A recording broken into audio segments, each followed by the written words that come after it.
Hey there, everybody. Welcome, welcome. I'm just gonna make sure I tag followers on here.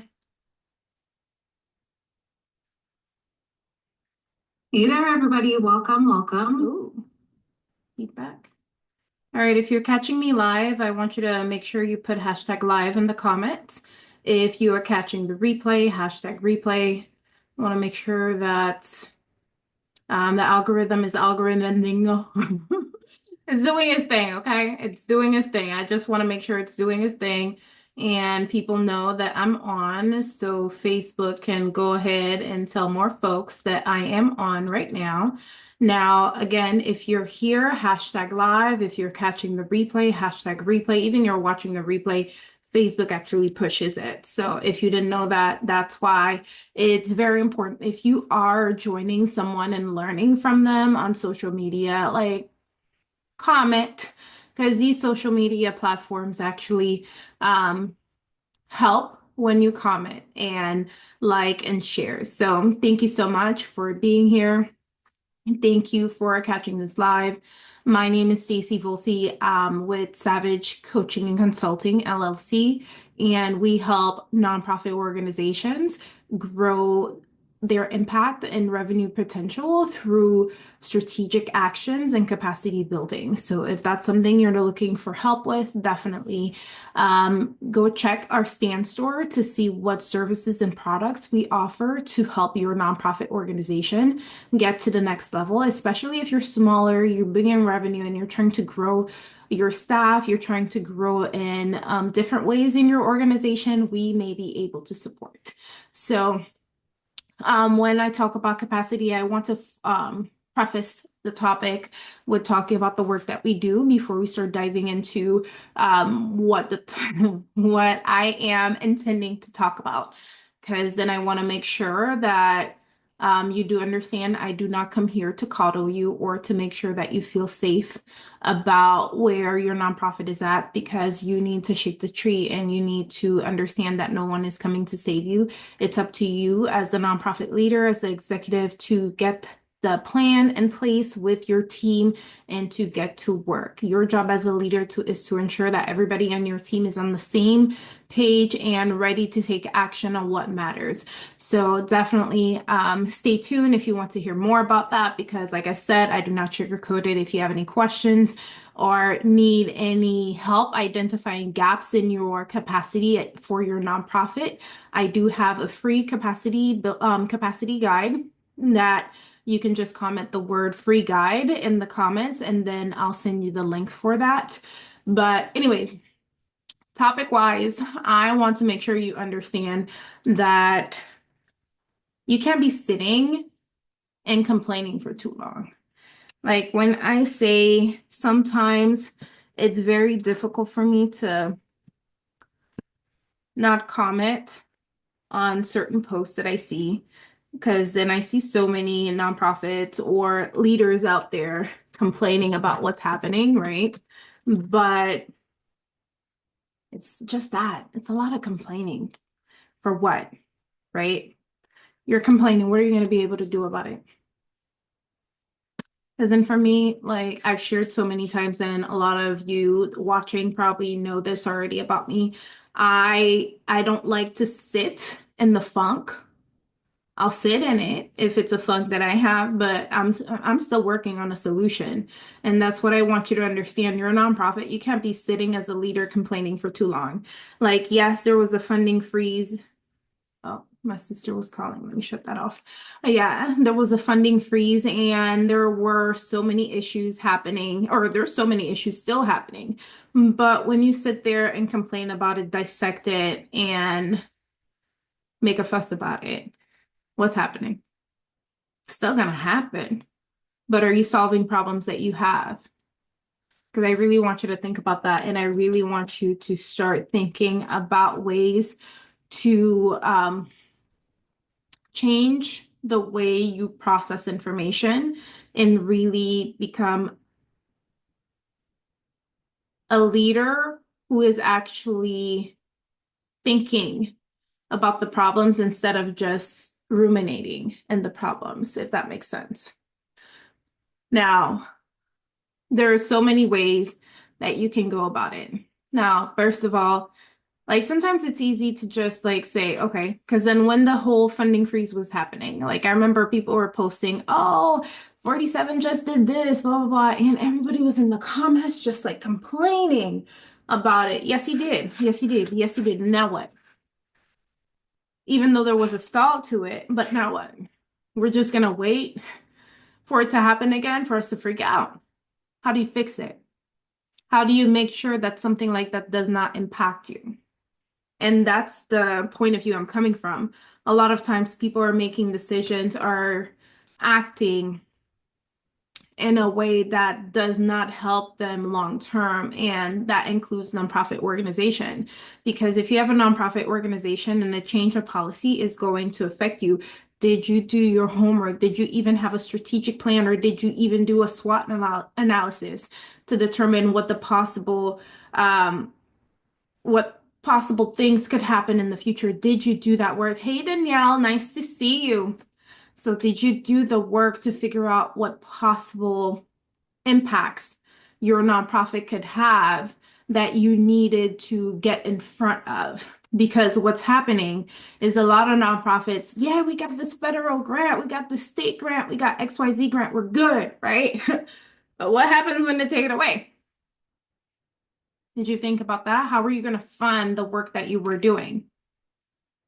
Because then think about it in terms of on a personal level. And I will say my coach is the one that helped me understand this. Calandra, how you doing?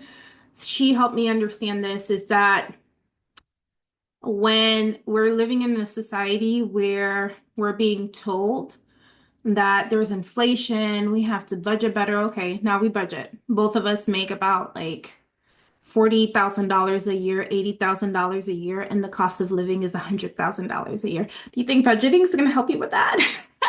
No. One thing I've understood is you got to make more money.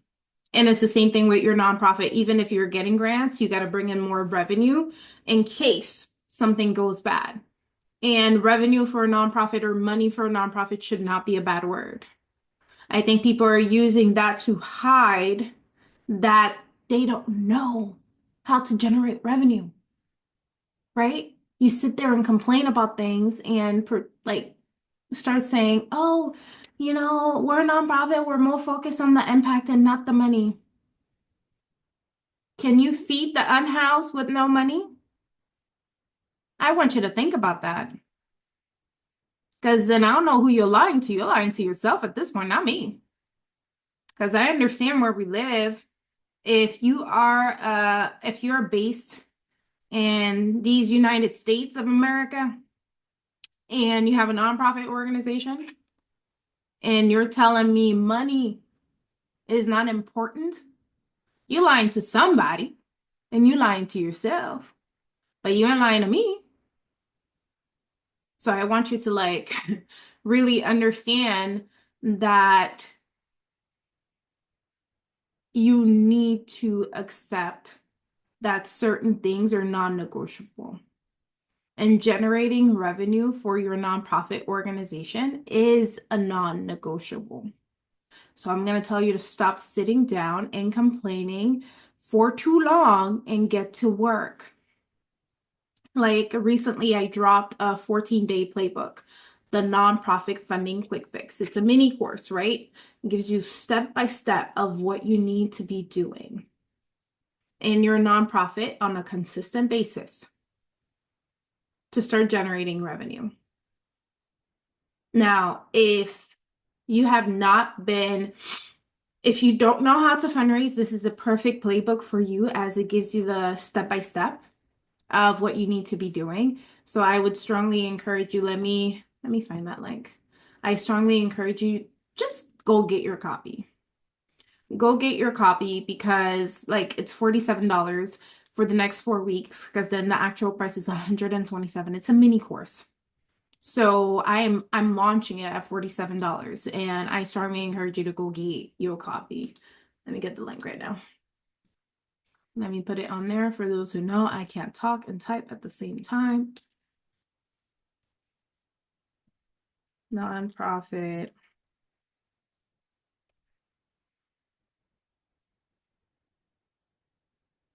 All right. Put put that bad boy in the comments. I want you to go ahead and get your copy.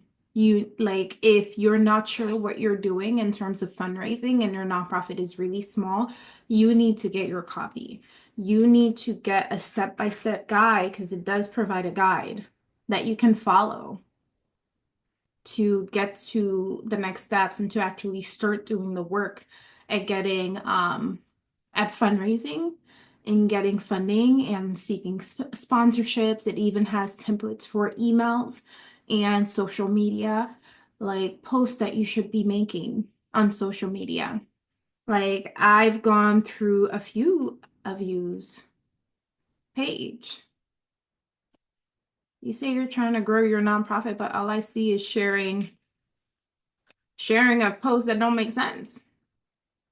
Like not one, like some people, I look at their page, not one of them talk about the work that they do, the nonprofit that they serve, and what they're trying to do. Because then I personally use my social media to talk about things I care about. And I know my business and my craft and what I do, I'm passionate about. I will talk about it on my page, right? Do I have a business page? Yes. But I understand the way the algorithm works. Um, it's not going to push my page that much. So I will talk about what I want to talk about on my page. If I have friends, I'll keep you on there, but I'm going to tell you if you want to stay friends on Facebook, go engage in my content if they're my friends and outside of Facebook as well, if they have my phone number. And also, I try to connect with everyone I befriend on Facebook. So I'll reach out. Not everybody answers, but that's okay because not everybody understands the concept of building community and being social on social media. And I accept that. Some people are in their feelings when I reach out because they have certain fears. They're none of my business though. Okay. So your fear, keep that in your corner. That's none of my business. If you have a fear of being sold to, I'm not selling to you. I'm telling you who I am, what I do. But some people have a problem with that. And maybe you shouldn't be on social media. Just saying. But anyways, I'm gonna ask you to stop sitting down and complaining and start getting to work. Like I put the nonprofit funding quick fix in the comments for a reason because a lot of organizations, you need to actually start taking intentional action and start being intentional in the actions that you take. Because going on Canva, going on Canva to create a post and just posting about what if what event is happening in the community, great. But then you made that post, right? What else needs to happen for you to promote that event? You need to do a lot of outreach. There's a lot you need to do. Now, in that, I do offer services to nonprofits that need a consultant to guide their efforts, especially if they're I think 300,000 in revenue is still small. So if they're a smaller nonprofit and they're trying to grow to $1 million, $5 million nonprofit, like I do serve these nonprofits on retainer to ensure that they have a consultant who can guide them on how to best implement some of the programs and services they want to implement so they can make more of an impact. Because I look at it with a strategic lens and look at it in the way of working smarter and not harder. So that's how I help my clients. And I want to make sure that you understand that your nonprofit also has tools at its disposal. No matter how small you are, it's a matter of you using it and getting out of that realm of being afraid of being sold to, being afraid of spending money when you just go to the store and just bought $12 eggs, right? So the fear, a lot of times people will hide behind what's comfortable instead of what's needed, and that stunts their ability to grow as a leader and actually stunts their ability to grow their organization as well. And I want you to understand that and want you to take that and sit with it and understand that sometimes you're your biggest obstacle and you're the obstacle your nonprofit organization has, especially if you're a founder and your organization cannot go to the next level and cannot get big grants. You might be the problem.